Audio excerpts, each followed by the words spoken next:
ముందుగా మా మమ్మీ బర్త్డేకి విష్ చేసిన ప్రతి ఒక్కరికి thank you so much. Morning నుంచి అయితే మా వాట్సాప్ నెంబర్కి అయితే వందలలో మెసేజ్లు అలాగే కాల్స్ అయితే వస్తున్నాయి. అందరికీ రిప్లై ఇవ్వలేకపోయాము, మీరు అర్థం చేసుకుంటారని భావిస్తున్నాం. ఇంతకీ మా మమ్మీ బర్త్డేకి మేము గిఫ్ట్ ఇచ్చామా ఇవ్వలేదా అని అనుకుంటున్నారా? చూడండి ఏమి ఇచ్చామో మేమైతే మా మమ్మీకి అయితే ఈ డ్రెస్ అయితే తీసుకున్నాము. ఇది కంప్లీట్లీ హ్యాండ్ వర్క్. మమ్మీ టేస్ట్కి తగ్గట్టుగా మేమైతే ఇద్దరం అనుకోని అయితే మమ్మీకి అయితే ఈ డ్రెస్ అయితే తీసుకున్నాము. ఎలా ఉందో కామెంట్ చేయండి. ఈ డ్రెస్ కాస్ట్ అయితే 4000. మా దగ్గర 4000 ఎక్కడి అనుకుంటున్నారా? మా అమ్మమ్మ ఉన్న మామయ్యనైతే మాకైతే మనీ ఇస్తారు సేవ్ చేసుకోనని.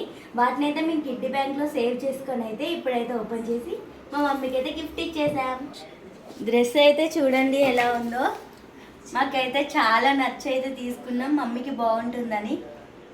ఇంకొక గిఫ్ట్ అయితే మీకు చూపిస్తాము. ఈ శారీ అయితే మన వెల్ విషర్ ఒకరైతే మమ్మీకి అయితే పంపించారు. శారీ ఎలా ఉందో చూడండి. శారీ అయితే ఇప్పుడు ట్రెండింగ్ శారీ అన్నమాట. ఇది శారీ ఎలా ఉందో చూసి అయితే కామెంట్ చేయండి. ఈ శారీ పంపించినందుకు thank you so much. Bye.